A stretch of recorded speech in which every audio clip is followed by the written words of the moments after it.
Hey YouTubers.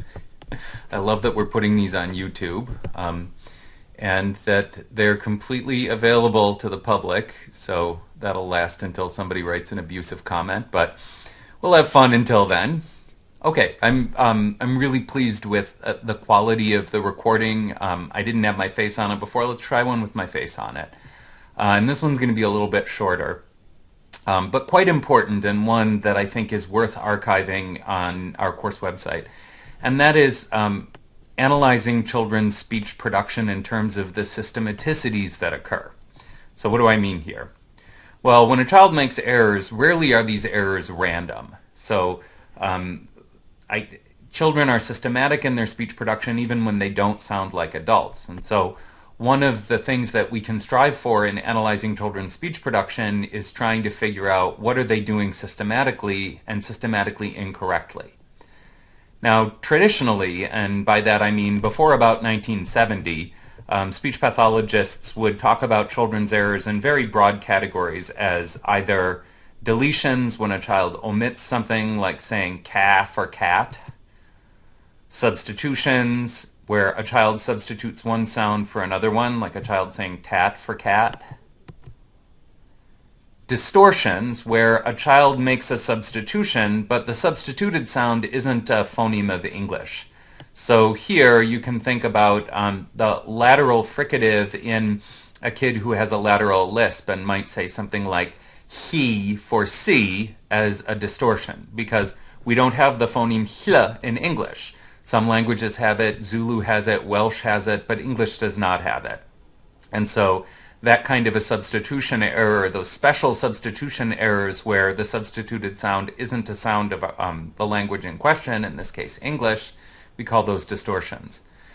Now, even though we sometimes transcribe errors where there is a frontal misarticulation with the theta sound, very often kids who produce a frontal misarticulation, these are kids who say things like "thee" for C, produce an S, a fronted S, that is actually different from their thetas. And we'll talk about this in a few slides in the second topic of this lecture, covert contrast.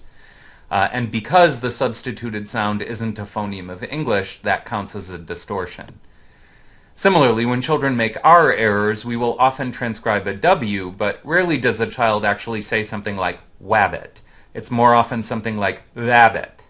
And that substituted sound is closest to our W, close enough to our W that we sort of want to use the W symbol to transcribe it, but it's really not a sound that we have in English and therefore is a distortion. And then the other of the traditional four categories of error are additions, where a child adds something where it shouldn't be, puts a phoneme in where it shouldn't be. And these are actually quite rare and pretty detrimental to intelligibility. Now, starting in the early 70s, people started to look at children's speech and realize that they could do a little bit better in describing in fine detail the kinds of errors that children make. And so this is when people started to describe children's errors in terms of phonological processes. So what people originally thought, and think no more, what people originally thought was that children had in their mind an adult-like memory of what a word should be.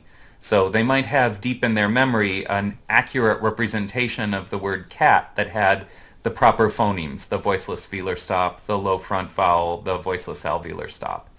And that there were a series of kind of cognitive operations that changed those into whatever you heard the child say.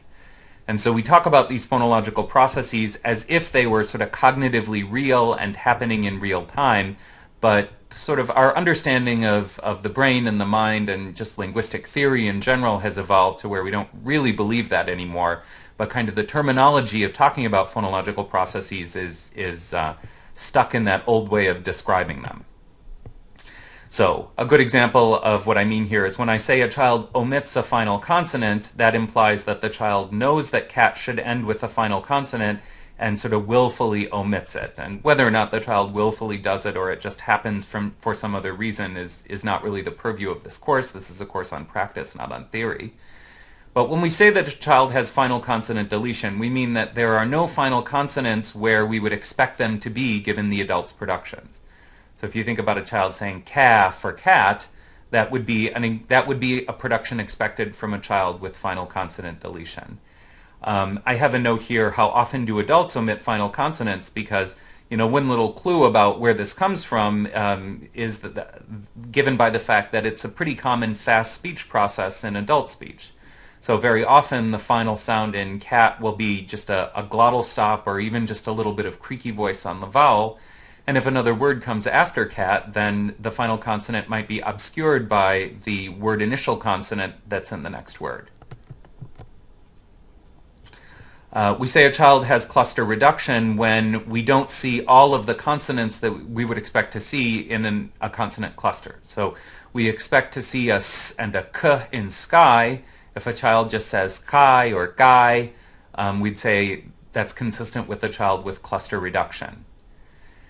And so clusters in English almost always have a stop and something else, either a liquid or a fricative in them, and the kind of most common pattern in cluster reduction is for the stop to be retained.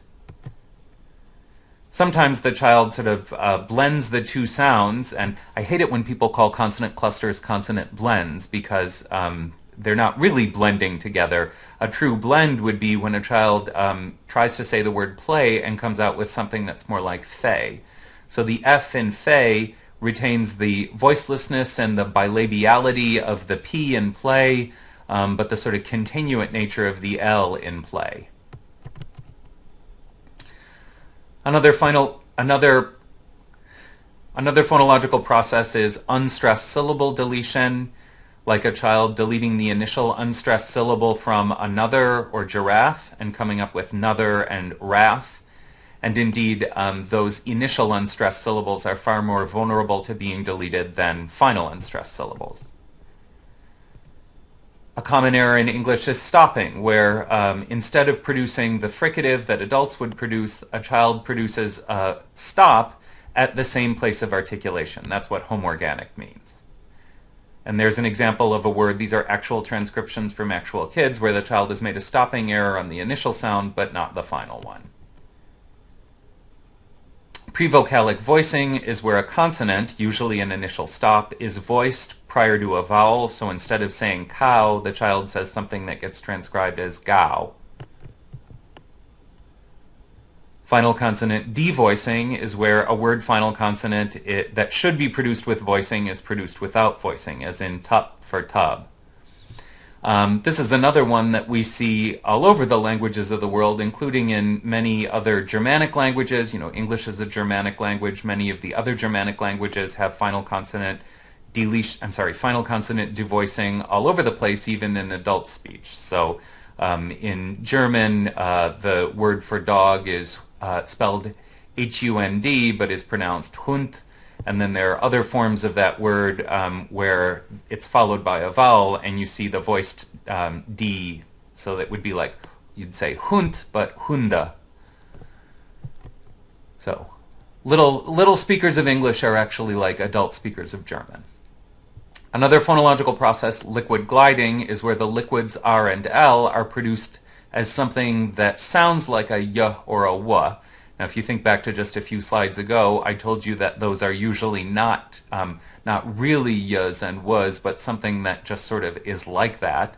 But here on this slide, we've used a very coarse phonetic transcription where they're transcribed as y and w. Remember, I told you that English acquiring children will, well, it was actually in the last YouTube video, that English acquiring children will often produce an alveolar where a velar should be, and I said I'd give you a name for this. Well, the name is fronting, and fronting would be a child saying tat instead of cat. And you know that's common in English, uncommon in Japanese. Depalatalization is a case where you take a palatoalveolar sound like ch or j or zh or j, and you turn it into an alveolar, so like wis for wish. Now, processes can interact, so you can have a child who says something like guy for kai, and that might be because the child has cluster reduction and initial voicing that are happening at the same time. Or I didn't tell you what nasal harmony was, but it's just when all of the sounds in a word become nasals. If a child had cluster reduction, fronting, and nasal harmony, then you could imagine that explaining why a child was trying to say skin but coming up with nin. And, if a child produced nin for skin and you wanted to propose that it was because cluster simplification, fronting, and nasal harmony were all coming together to affect the production of a single word, you would only say that if you had evidence from other words that cluster simplification, fronting, and nasal harmony were things that that particular child did.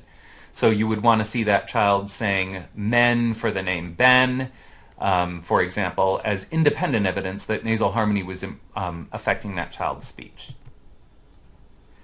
Sometimes children can have idiosyncratic phonological processes.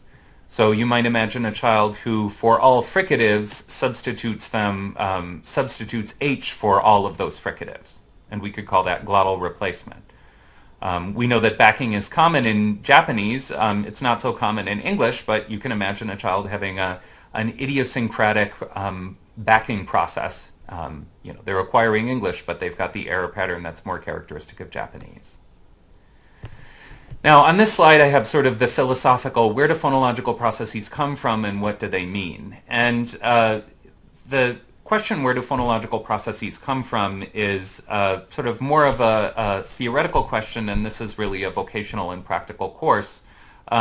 Suffice it to say this, that the phonological simplification that we see in children's speech are rarely, if ever, exotic among the world's languages, by which I mean children who are acquiring English have final consonant devoicing all over the place, and not surprisingly, that's something that we see in a lot of the languages of the world, like in the German case of Hund, Hunde.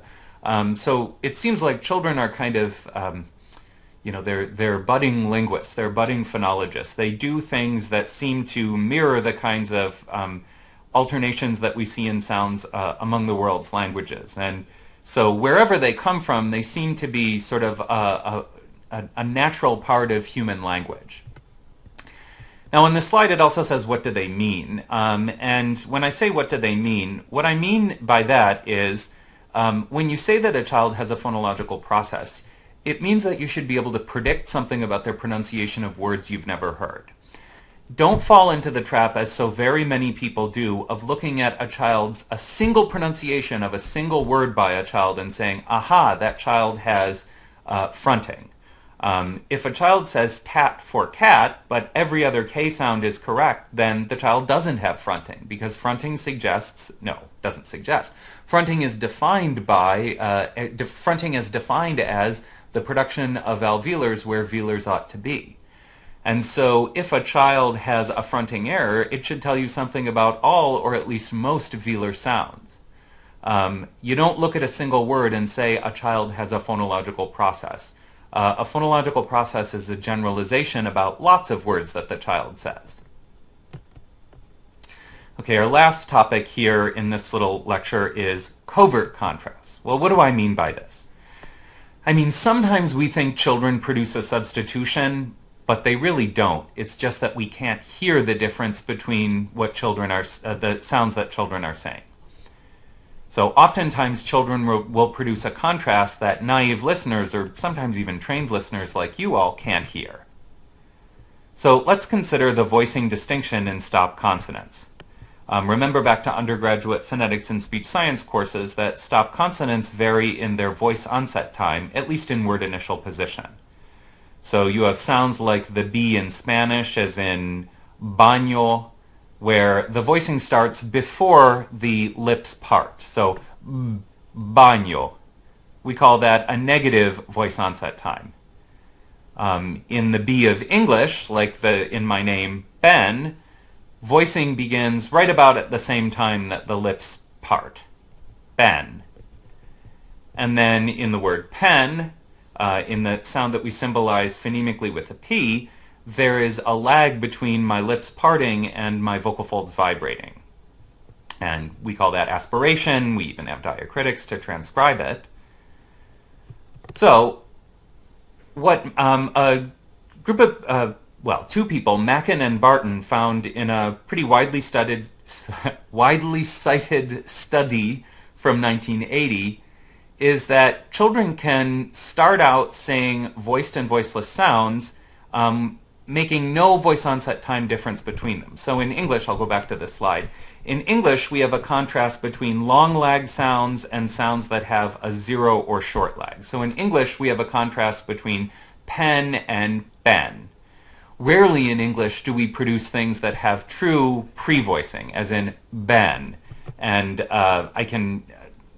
that's something that we really know. We always suspected that, and now that we have big corpora of speech that has been analyzed acoustically, we know this definitely to be the case. So in English, we will often find children who in their early words say words like ben and pen, with initial stops that sound the same. And if we go in and do acoustic measures, what Mackin and Barton suggest, what their results suggest is that children's early productions have no voice onset difference between target voice sounds like ben and target voiceless sounds like pen. But along the way to producing those sounds in a manner that is adult-like, they go through a stage, or at least some children do, go through a stage where they're producing a difference between ben and pen, but it's really hard for adults to hear because it falls within one perceptual category in the adult's mind. So remember, again, back to your undergraduate speech science courses, we tend to perceive speech categorically. So we perceive sounds as voiced or voiceless, but not subtle degrees of intermediately, kind of voiced and kind of voiceless.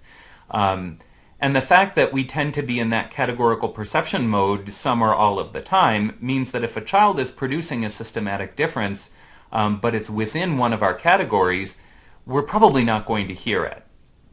And so these covert contrasts are potentially very important for assessment. We shouldn't always trust our ears when we're assessing a child's speech, nor in treatment should we shouldn't assume that the child is neutralizing two different phonemes, that a child is saying, we shouldn't just assume that a child has a representation in his mind of the words ben and pen that is different just because we hear them as the same. Now, there are many other covert contrasts, and this is a topic of great interest to researchers, and I can assure you that the story that I'm giving you here is a little bit oversimplified. So Mackin and Barton's results were just based on a small number of kids, and even for the stop consonant voicing contrast, there's a lot of research going on right now that finds that in bigger groups of kids you don't always see that same pattern where kids have covert contrasts in between not making a difference and making a difference. And it's certainly something that I have worked on a lot, and I will post an article that has a really great title in the slides for this week about covert contrasts and how you might be able to use continuous rating scales to assess them with your ears. And that's all we've got.